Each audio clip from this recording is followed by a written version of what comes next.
Really good to be with you. For those of you in the room, thanks for being a part of the day. For those of you from joining from Middleville and those of you joining online, really good to be with you as well. Glad we get to rally like this around the person of Jesus, around his truth, around the scriptures, around his life, and what he has for us. I wonder if you can take yourself back where, for many of us, we're going to have to go way back to the last time you were on a roller coaster. Okay, last time you were on a roller coaster, okay? For me, that's long enough ago that many of you were not born yet. You were not even a gleam in anybody's eye, okay? I grew up, when I first started riding roller coasters, I loved it. Absolutely, I loved it. Like, let's go for it, right? Loved it. I don't know exactly what happened, but somewhere in my late 20s, my wife Erica and I met some friends in Cedar Point, which the Grand Cedar Point, still one of the best places ever to be, yes, and yeah, it's great, right? And Erica and I actually met on a trip to Cedar Point, so it's got all these fond memories, and we go with these couple of friends, and I'm not really sure what happened, but 2 or 3 coasters in, I thought, oh, something has changed in how my body is responding to this. And I could feel myself being a weird shade of gray or, maybe a hint of green. And it's like, this is not good. This is not good. And there's an attempt at, one more. And the one more, shocker, it doesn't fix it. It just adds to the problem, right? I'm like, oh, this is not good.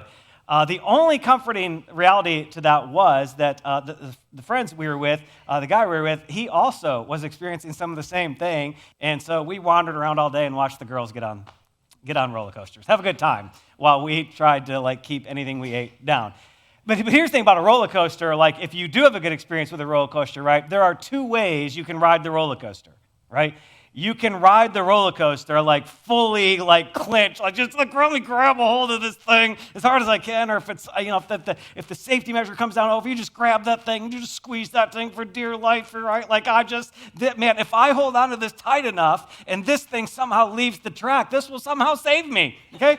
Okay, we're convinced, right? We're hanging out. The other way, and the other way, right? Doesn't matter what car. The other way is, hands in the air, yeah, let's go. Here we go. It's just here we go. You're just fully immersed in this thing, right? And if you're an all-in, on the roller coaster person, you know what else you do is you ride a new coaster just long enough to figure out where the camera is that takes your picture, and then you go again so you can do something fun with the camera, right? That's how you want to experience it. There's you can ride the coaster, or you can ride the coaster all in. Hands in the air, here we go. Let's soak this thing up. Maybe you're a screamer, maybe you're not. Maybe you're the person who tries to get the person next to you to look away at just the wrong time, right? You're kind of the poker and the prodder. Whatever it is, you're going for it, right? All in on that thing. Well, part of what we've been talking about the last few weeks is just how do we do that in this life with Jesus? Now, Jesus did the opposite of roller coaster when he came to get us, right? Jesus went cross, not roller coaster. Jesus went death, not roller coaster. Jesus went sacrifice, ridicule, mockery, beating. Jesus went lay down my life for you so you could have life, right? That's what Jesus did. But that's all in.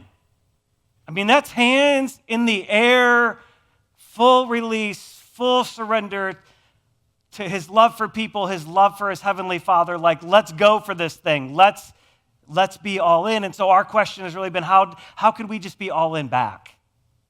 If Jesus went all in for us, and if it is truly motivated by his love for us, how could we respond to that kind of love? How could we respond to that kind of goodness and kindness? How could we appropriately respond with our all-in response, not our token response, not our let's make Jesus a small addition to our life, not Jesus is a store where we can come and grab what we need in the moment and then not come back to him until we need something else. But how could we literally go all in with Jesus? Now today, 7 days before Easter, we celebrate this resurrection, right? There's, again, nothing better. If you're a follower of Jesus, we live the resurrection, but one Sunday a year we just like double down on that thing and go a little bigger in our celebration because it's a really good reminder for us, right, of what we've been rescued from. Today, to kind of prep us a little bit for this last week of All In, I want to invite you to find a Bible. Maybe it's on your phone. Maybe you brought one with you, a physical copy of some kind. We're gonna navigate a little bit of Luke chapter 19. So Luke, New Testament in your Bible, Luke is a physician. He's writing to a friend of his, and we've kind of covered this at different points, but Luke's writing to a friend of his with a really cool name, Theophilus, and he's trying to help Theophilus know who Jesus is. It's really a let me introduce you to Jesus kind of letter. Now, clearly, there's some relationship. They've had some dialogue back and forth. Maybe they've been in close proximity at different times in their lives, and so there's this rapport that's developed. And now Luke is writing, as a physician would, with some really significant detail and some really unique insight, trying to say, hey, Theophilus, this is who Jesus is. The Jesus that I've just wanted to introduce you to, let me explain him to you. Let me help you see who he is. And so he tells this whole story. He talks about the birth. You get part of the Christmas story in Luke, and you get everything in between, and then you get this crucifixion of Jesus. You get this resurrection. Well, in Luke 19, there's some teaching of Jesus. You get a little bit of the heartbeat of Jesus. You get him teaching on some talents and giftings and abilities. But we're going to jump in probably what is the halfway point in verse 28. Okay, verse 28. It's on the heels of Jesus doing a little bit of teaching through a parable.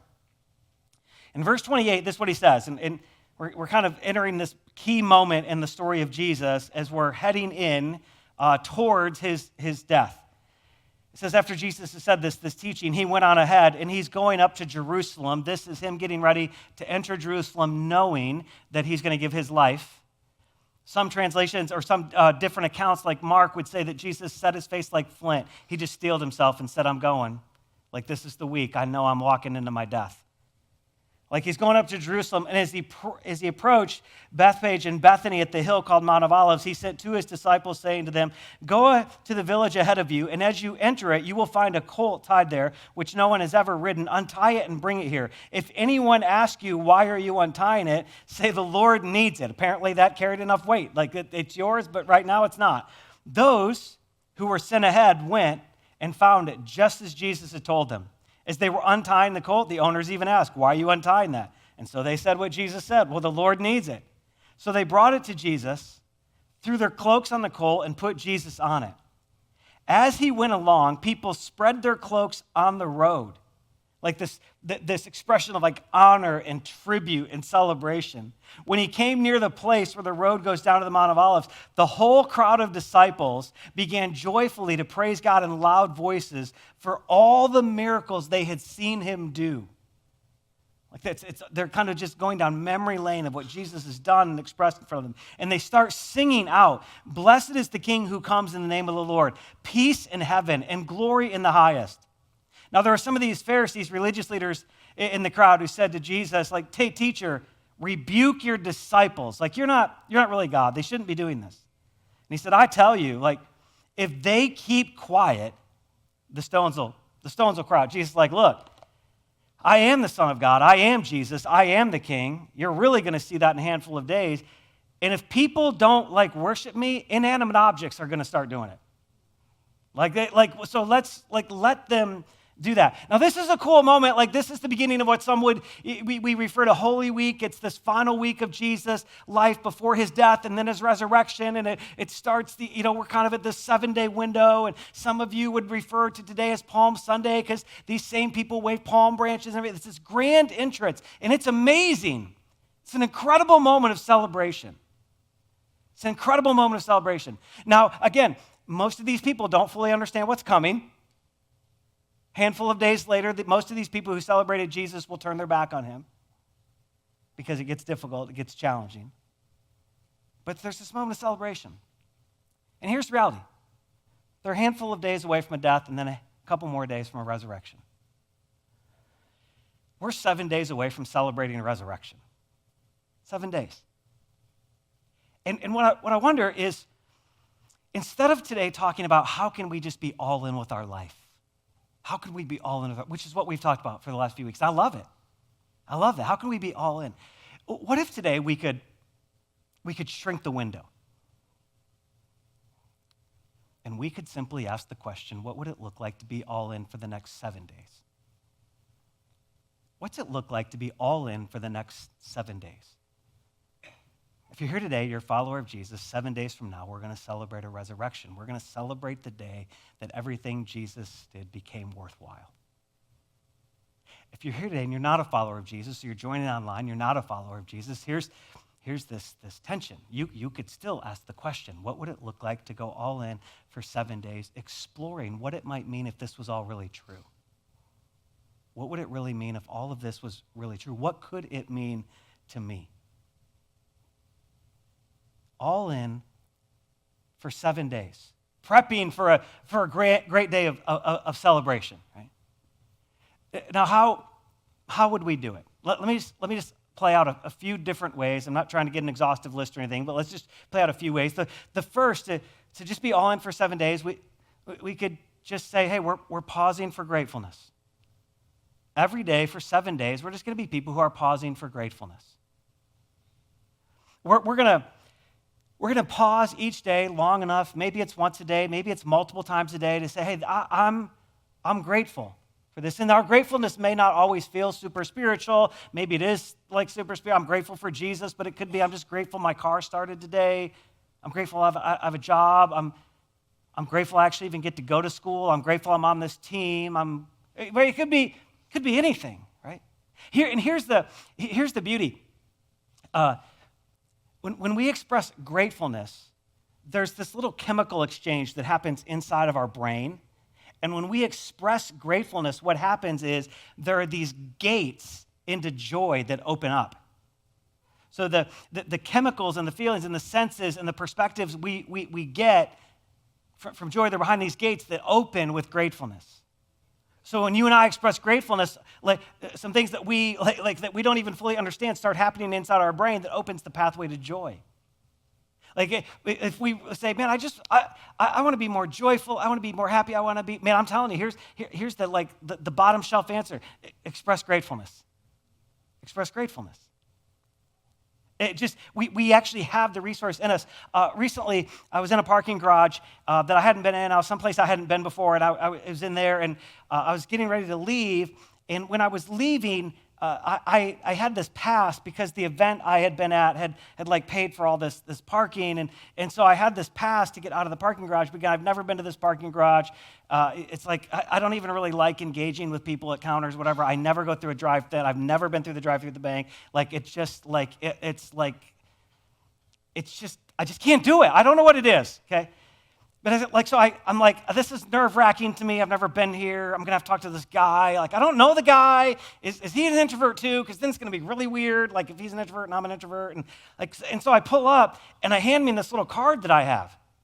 And he's super friendly, thankfully. He's super friendly. He's like, oh, hey, like, yours is covered, but you actually passed, like just a few feet ago, you passed the little spot where you need to wave that in front of the little reader. And when you do that, like then you're going to get out. And I'm like, okay, I look back, there's nobody behind me. He says, yeah, just back up. So I back up. It's probably got to be like 5 feet is all. Like I back up and I wave the little like card in front of the little reader and open the gate and I get to leave, right? And I'm like, this whole thing, like I actually had everything I needed. Like I had it there. I just wasn't fully sure how to use it and wasn't fully sure like how it worked in the moment. And that really is gratefulness for us. Like we have it. Like we can choose gratefulness. We can choose gratefulness. And every time we choose gratefulness, there's these little gates in our brain that just open up, and there's joy on the other side. Amen. And if we want to prepare, like to celebrate a resurrection, what if we prepared first by stirring our own joy? Amen. Like stirring our own joy. Here, let me just make the challenge a little more granular. What if every day for the next 7 days, before you even got out of bed, you just express gratefulness for one thing. Just one thing. I'm thankful for. God, thank you for. I'm just grateful for God. I'm grateful that there's a God. I'm grateful that there's a creation. I'm grateful. I'm grateful I woke up. I'm grateful I'm doing something today. Just before we even move. This week, in part, in preparation for next week, let's just practice gratefulness to open gates into joy. Second, thing that we got to see, like in gratefulness, is that part of what we're we're doing by practicing gratefulness is we're actually following some of like the really biblical counsel about how to respond to this resurrection. Let me just show you this passage that Peter, one of the early followers of Jesus, and again, he was also one of the biggest betrayers of Jesus. He wrote a letter later to some people trying to help them in their faith. This is what he said in chapter 1 of his first letter. He says, "Praise be to the God and Father of our Lord Jesus Christ. In his great mercy, he's given us new birth into a living, active, breathing hope and confident assurance. Through the resurrection of Jesus Christ from the dead, and into this inheritance, in this way of life that doesn't spoil, doesn't rust, doesn't fade." Like, if nothing else, maybe that's what we say this week. Every morning we wake up, I'm just grateful that there is a resurrection, and because of a resurrection, I can be changed. If the resurrection's real, if that's really true, I'm grateful I could be changed. I'm just grateful there was a Jesus who loved me enough to do death and resurrection for me. Just that practice of it, just the pausing. And while we're pausing for gratefulness, what if we were also just pushing through to the finish line? Pushing through to the finish line of this fast that we've been in. So we're in the midst of this 21 days of prayer and fasting, and it's something we've just been doing collectively as a church to say, look, how can we let go of some things that are physical and natural that we cling to, so we can let go of that, so we can grab hold of Jesus a little bit more, become more aware of his presence, grab hold of a little bit more of who he is. That's all that fasting is. And for some of you, you're fasting, and it's been great. It's been like heaven on earth. The scriptures are jumping off the page, and prayer seems a little easier, and it's gold, right? And that's awesome. So for you, the finish line, you're like, oh, do we have to even have a finish line? That's great. For some of you, it's been really hard. It's been difficult. You're like, I never knew I could be so hungry. I never knew I could be addicted to caffeine. I never knew how much I actually watch social media. And I know, it's hard, right? How many of us, sometime in the last 21 days, made some type of commitment to fast from something from our phone and have found ourselves accidentally, whatever that means, on it? I'm not even sure what that means, but we've all, a lot of us have said it, right? Accidentally in that, how'd that even happen? I don't know, man. It's like the Goonie opened the app, and there we were, and I don't even know. Okay. It's how does that, what if we just said, you know what? Where it's been hard, okay, it's been hard. Where it's been good, But no matter what it's been, I'm gonna push through to the finish line because I like the idea of letting go of whatever might get in the way of me having a little bit more of Jesus. And maybe you're a guest with us today, or you're new to this, or you're you haven't been, and you're like, could I even jump? Yeah, just fast the last 7 days with us. Just jump in. Let's all do it together. Let's all do it together. Just pick something that you'll just give up for these 7 days and say, whatever I'm giving up, I'm going to take that time and that energy, and I'm going to just devote it a little more to Jesus. I'm just going to listen a little more. Maybe I'm going to pray a little more. I'm going to have a Jesus-shaped conversation, or maybe I'll try the scriptures. Maybe I'll just, whatever it is. Right? If you feel like, man, I've just been an epic failure in this thing. Oh, well. Seriously, can I just give you an oh, well? Oh, well. Start today. Start over. It's fine. Jesus has not turned his back in some grand disappointment. He's just inviting us back into it. That's all. There's tons of grace for it.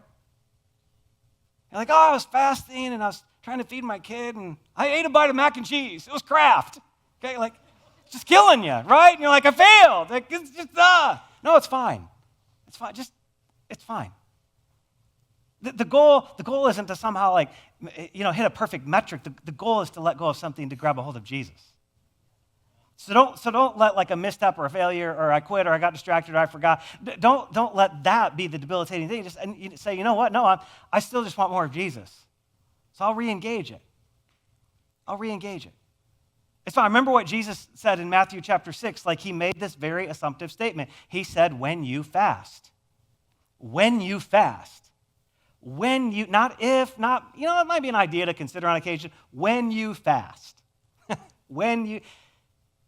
So why not today? Why not today? Why not start over today? Why not push through the finish line? Because here's what I can tell you. The greatest celebrations are always on the other side of some kind of sacrifice. The greatest celebrations are always on the other side of some kind of sacrifice. When you get a great gift and you celebrate it and you're like, I didn't deserve that, I didn't get it, you might not have sacrificed, but somebody did. Somebody sacrificed the time and the energy and the creativity to think of that, to get that, to purchase that, to create that, to make that. When you accomplish a goal, when you do cross a finish line, when you win something, right? There was always some kind of sacrifice that helped us get there. So what if in part our celebration of the resurrection next week will be aided and helped, be propped up a little bit by a really worthwhile sacrifice this week that just helps steer our mind back a little bit. When you fast. So we're going to just do some pausing for gratefulness, and we'll engage this dynamic of saying, okay, we're going to just be pushing through the finish line. Even if our starting line was today, we'll be pushing through for the next 7, right? And that's great. And then let me just give you one more that'll help us as we prep into this thing. Just 7 days all in on this reality of personally inviting. Of just personally inviting people to explore, to consider, and potentially celebrate a resurrection with us. Just saying, hey, let's do this. I want to just help you to continue to break down an enormous myth in religious pockets. Your faith in Jesus, if you're a follower of Jesus, was never designed to be private. Personal, sure. Private, nope. Can you imagine how different the world would be if Jesus had been private in his love for us? Never meant to be that. In fact, Jesus said, no, we're gonna go do this. Like, we're gonna share. Like, I came to seek and save the lost. He actually said it in this chapter that we just read. Luke wrote those words to his friend. Like, Jesus said, no, go talk to people about me. Like, if you really find yourself just falling in love with me, of course, you just go talk to people about me. Like, let that be part of your normal life and interaction with people, just like everything else you normally talk about in life. And so what would it look like this week to just be all in on personally inviting? Who do you know? Who do you love? Who do you care about? Who do you encounter? Who do you meet? Who do you already have relational attraction with? Like, who could be those people? I got to interact this week with one of my invites, and it sounds like they're going to come, and I think like the bonus is they're going to bring somebody with them. And they are very much considering exploring Jesus. Okay, we're not even to the explore Jesus. They're considering exploring Jesus. It's like, oh, that's great. That's great. That's awesome. And just what if they get a chance to encounter a resurrected Jesus?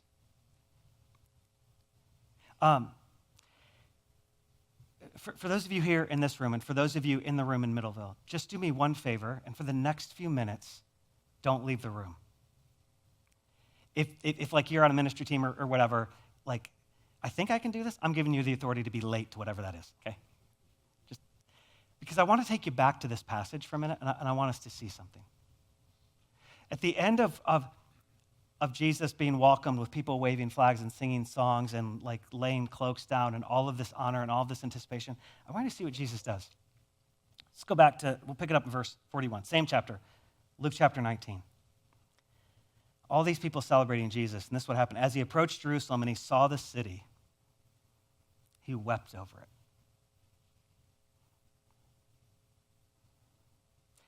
Everybody in this moment is celebrating Jesus like crazy. You ever had a parade and you were the only person in the parade? That's what Jesus just had. He's the only person in the parade. Like, there's no confusion on like what the parade is about. It's about him. And yet he's like weeping over the city And then in verse 42, he says this line that just like grabs a hold of me. He says, if you, it's like looking at people. If you, even you, had only known on this day what would actually bring you peace. If you, even you, had only known on this day what would actually bring you peace. But you've resisted for so long that in this moment it's a little hidden from you. But if you had just known what and who would bring you peace. And today, that like Jesus is asking the same question, like making the same statement about people just like you and me, about some of us who are engaging in this conversation today. If you would only know what could bring you peace. We're probably similar, right? I've chased a lot of things that I thought would bring me peace. And they just don't. And lots of them are really good, like they look like good things on the outside. If church can be just successful enough, that will bring me peace. Nope. If marriage and family can look like just like this, that would bring me peace. Nope. Nope. Things that look good. If I could get just enough comfort and just enough numbness from this item, this thing, this relationship, that would bring me peace. No. No. And here comes Jesus, man. If you would just know it could bring you peace. And today, you could receive peace. Like maybe you're still wondering about Jesus and you're talking about a resurrection and celebrating. Like, why wait to celebrate that? Why wouldn't I just surrender my life to Jesus today? Right. You could. You can.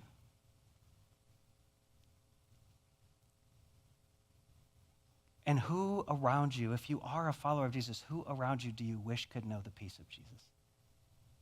Who does your heart just long to know the peace of Jesus? And let's be all in on personally inviting people into a space where we get to partner together to lift up, celebrate, and help reveal who Jesus really is and how he loves us. What if we went all in on those kinds of things this week? Our gratefulness that stirred a joy, that made pushing through the finish line just a little bit better. And all those fueled this energy to be people who are personally inviting. Several years ago, I was in a conversation with some friends of ours. We were all in this vehicle together. I think there were 6 of us, 6 or 7 of us. And one of them got telling the story about their kid, who was just a little older than all the other kids represented by families in the van. He's just a little older. And he had gone to Nashville to pursue a music career. Super talented kid. And his first day in college at a music school in Nashville, he sits in his first class. All these people, they want to make it in music. That's their thing. And the professor says first thing, he says, if you're in this room and you want to make it in music, and that's your plan A, I just want to let you know that if you have a plan B, you should leave now. The only way you can make it in this thing is this is your only plan. If there's a plan B, you're going to pick it because this is going to be hard. This is going to be hard. Can I just ask, what if for the next 7 days we only had a plan A? We only had a plan A, and it was to go all in on pausing for gratefulness and pushing through the finish line and personally inviting. Plan A, no plan B. No plan B between now and Resurrection Sunday for us. No plan B. What would that feel like? What would that look like? What could the power of that be like? And just think about it, your life. You know, people practice gratefulness over time, even disjointed from Jesus. Do you know what happens? Anxiety levels go down, peace levels go up. You start to get the upper hand on negative stress and start to leverage positive stress. There's just practically good in what we're talking about, right? But what if all of us just said for the next 7 days, my plan A, and I don't have a plan B. is to do whatever it takes to pause for gratefulness and to push through the finish line of this fast, even if I'm just starting today, and to personally invite people into a conversation about the Jesus that I say saved me because he loves me, and invite them to a shared space. In order to give us an opportunity to respond, Middleville, I want to hand this back to your location because we're going to take like a little moment and have just a very tangible response to allow us to clear our minds a little bit and lock in on it. So Middleville, I want to hand this back to your location for you to respond. And for those of you joining online, and for those of us in the room, I want to give us like 3 blocks of like 30 seconds. If you're a note taker and you've got something in front of you, great. If you're not, maybe grab a phone. I want to encourage you to just type something in for a minute, okay? Just for you. Just open the Notes app, whatever. You're not going to have to share it with anybody. If you're online, grab whatever you have, like the napkin that's under your coffee cup or whatever it is, right? And here's just the first question. First simple thing, right? Just right now, what's one thing you're grateful for? What's just one thing you're grateful for? Let's list it. One thing. I mean, maybe you'll quickly have 5, but what's one thing? One thing.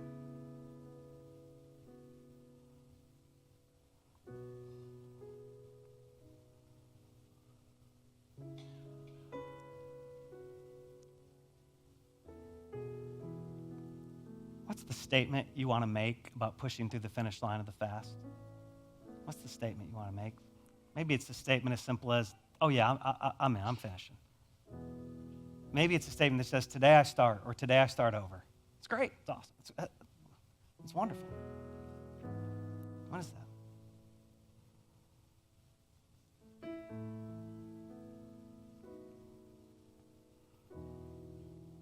Who is it that you would long to know the peace of Jesus?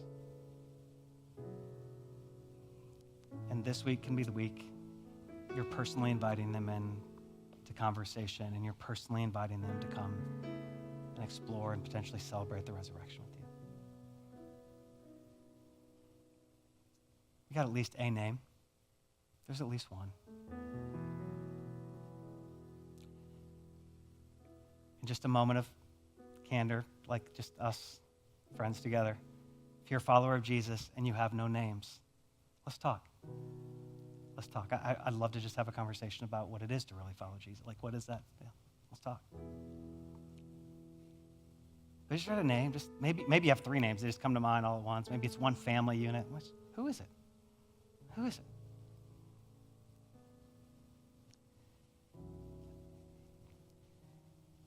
And maybe for you, it'll be a little bit like for me in that line of Jesus, like, if you had just known what could give you peace today, if you had just known, if you could just know who's trying to give you peace, if you could just know that all the other things we chase might be wonderful and good things that don't bring peace, lasting, anchored, sustainable peace.